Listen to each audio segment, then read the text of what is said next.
Now, let's bring in my pal Roger Zakheim, who was the Ronald Reagan Institute director and co-founder of the Reagan Defense Forum, even mischievously the founder of the Reagan Economic Forum that he hauls us out there at the Reagan Library. Roger, thank you for coming on. You know, look, you wrote this great column with Rich Goldberg, Is Israel Actually More Isolated Than Ever? And you're saying basically, no, support for Israel around the world is expanding, not declining. And I think that's an incredibly important point. And I want you to lead with that, because I don't think people realize the extent to which Israel's friendship, trade deals, investment deals, intelligence deals, you name it. People are actually flocking to Israel around the world, not deserting them. Absolutely. It's really counter the popular narrative, as you point out in your riff. I mean, you look in our own hemisphere, Argentina with Milei wants to start the Isaac Accords. You have Bolivia there. You have Colombia. You have Chile. These are governments that are embracing Israel.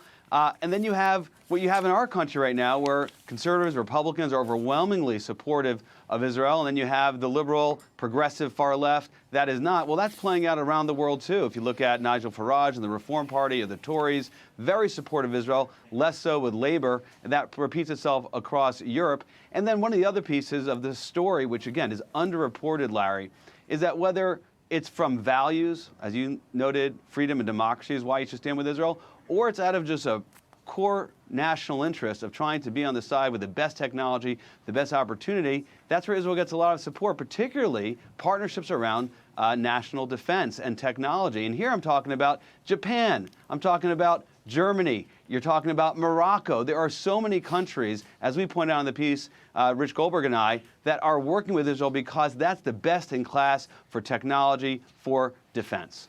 I mean, also, you read from time to time that Israel and its secret intelligence services, Mossad, others, whoever, they're working with our Gulf states. They're helping them. I've read several articles, important articles, how Israel has helped Saudi Arabia with intel. And when I see that, Roger, I have to believe they're helping other countries as well. So this is yet another example. And this comes from the Abraham Accords, which have grown and I think are destined to grow more. Great point. I mean, as we have democratic socialists standing on the side of Hamas after October 7th, you look at the durability of the Abraham Accords. You look at countries like the United Arab Emirates that have maintained that relation with Israel because they know who the adversary is. Arabs, Palestinians, they are citizens in Israel with democratic rights. You look over across the Strait of Hormuz into Iran and you see an oppressed people. They know that. The people in that neighborhood know where the oppression, where the tyranny, where the fascism resides. It resides in Tehran, not in Jerusalem. So what's your assessment right now? I mean, I know there's been sniping, and this is just not the day. We've talked about this before. I'm going to leave the sniping alone. I will note it, and then we'll leave the rest of it out for another time.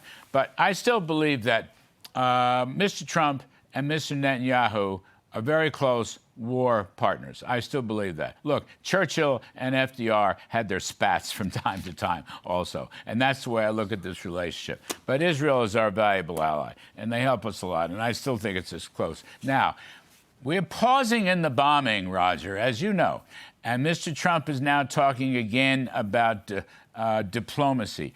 And then I read a story, an awful story. Omanis want some kind of deal that will allow Iran to get service fees going through the Strait of Hormuz, exactly the kind of nonsense that was in the MOU that was broken up, and I hate to see any of that stuff. What's going on here? All right, we had them on the run again. The bombing was pretty intense. Now the bombing has stopped. How do you read this story? Well, I think we're in a bit of a strategic cul-de-sac, Larry. This is a moment where you sort of keep on going around doing the same things. We're hitting the targets, giving them pause. But the second we try to have a ceasefire and see if we can have the straits open, free commerce, the Iranians come up again. I think the good thing is we've maintained the blockade. The Operation Economic Fury appears to be continuing, and then perhaps with the sanctions regime that the Congress will take on, as reported before, the Senate will incorporate not only sanctions against Russia, but also Iran.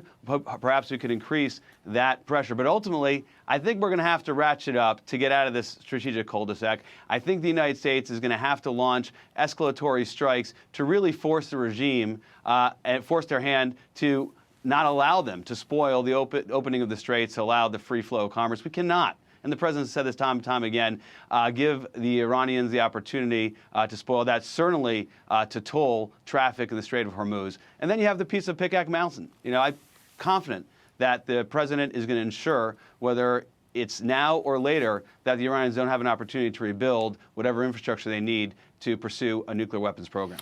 Yeah, I want to underscore the economic fury part, because I don't want to see Iran get one wooden nickel more. I mean, I think the bigger mistakes made was letting them sell some oil, and other limits were removed. And I think that's the key point right now, economic strangulation, if you will. But let me ask you one last one while I got you.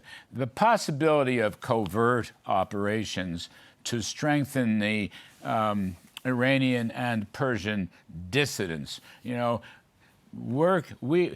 Reagan used this with Thatcher and Pope John Paul II to help Poland and bring down the Soviet Union and bolster Eastern Europe.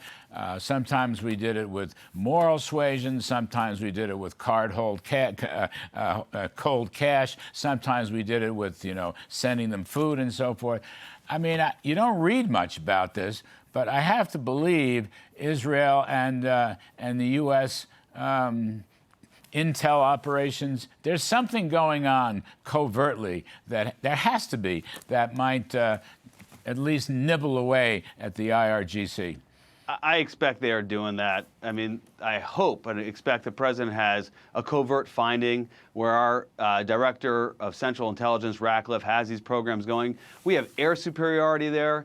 The borders are porous. There are people there who need to be armed. You know, lots of people are talking about the need for this. It's good that this hasn't leaked out. A lot leaks out, as you know, but a covert finding is one of those things that should not. But there are people, as we know, who want to fight this regime from within. And the United States, as you referenced, this was something that Ronald Reagan did with the Reagan Doctrine in the 1980s. We need to have the Trump Doctrine for today, making sure those people want to see that regime collapse from inside are supported by the United States. Yeah, I have to believe, and I have to hope that that's on the agenda. Roger Zakheim, thank you, my friend. Appreciate it very, very much.